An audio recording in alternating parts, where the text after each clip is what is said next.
Hey everybody, Neil Bednar here, and I wanted to get with you today and make a quick video about people's fear over the phone and making, cold calls. I don't understand it myself. I think that, you know, most of us are on the phone way more than we need to be anyway. I think where the problem comes in is we've kind of gotten disconnected from people. We start using texts so much and Facebook so much that the actual communicating with people is kind of not in our repertoire. We're not really used to it. Now, if you've seen some other videos, I like to use business card leads that I pick up here in my local community on billboards and local pinup boards and stuff like that. So to me, this is like the coldest call you can make, other than knowing that this person might be kind of an action taker. I have no relationship with them at all, so it's a real cold call to me. But let me tell you a couple of things. I think there's really only 4 reasons and 4 tips that I want to give you that should really put your fears of using the telephone away. The first tip, I think, is understanding that when you make these calls, first of all, you're probably doing the prospect a service.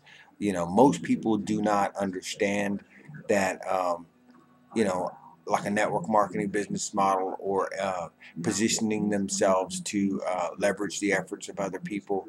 Um, so if you're calling with that type of concept or a business opportunity or a plan in mind, more than likely you've got the upper hand in the conversation, whether you're just trying to make a connection or not.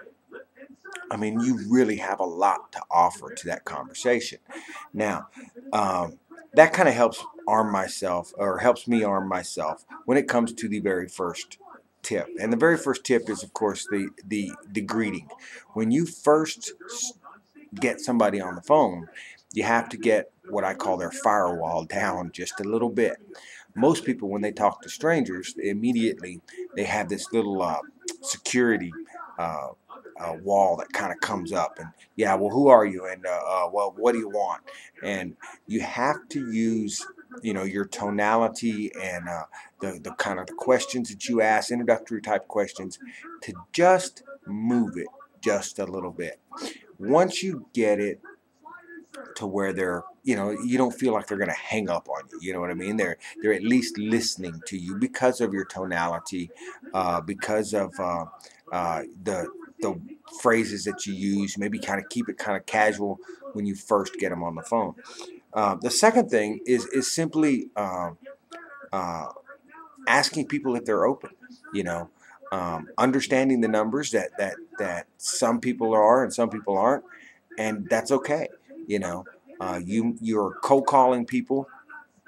You're kind of interrupting their day, and if they're a little bit upset, that's natural.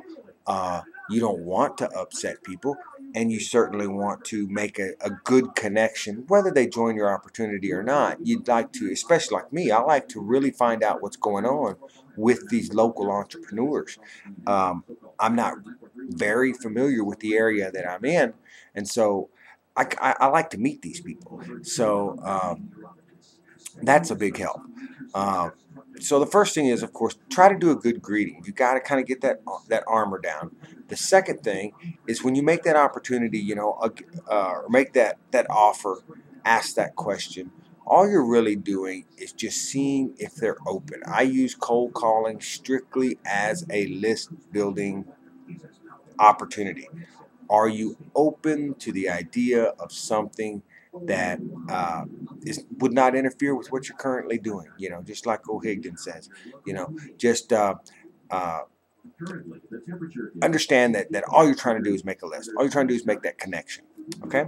The third thing is, uh, if they are, of course, you want to try to get them to some type of presentation.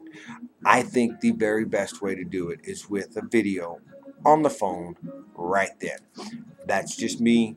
if this is a cold call, you want to take action, you want to get this done right now. You don't want to wait for them to remember 2 weeks from now to get back to somebody they had just met.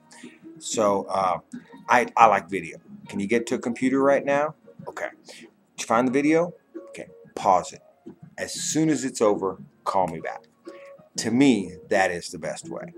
But you definitely want to have the next step for them. Okay. Whether it's a video, you're going to send them a DVD, whatever you're going to do, you want to make sure you have that step ready for them. Okay, the fourth thing is follow-up. The follow-up, the most important thing is that you're on time, that you do what you say you're going to do.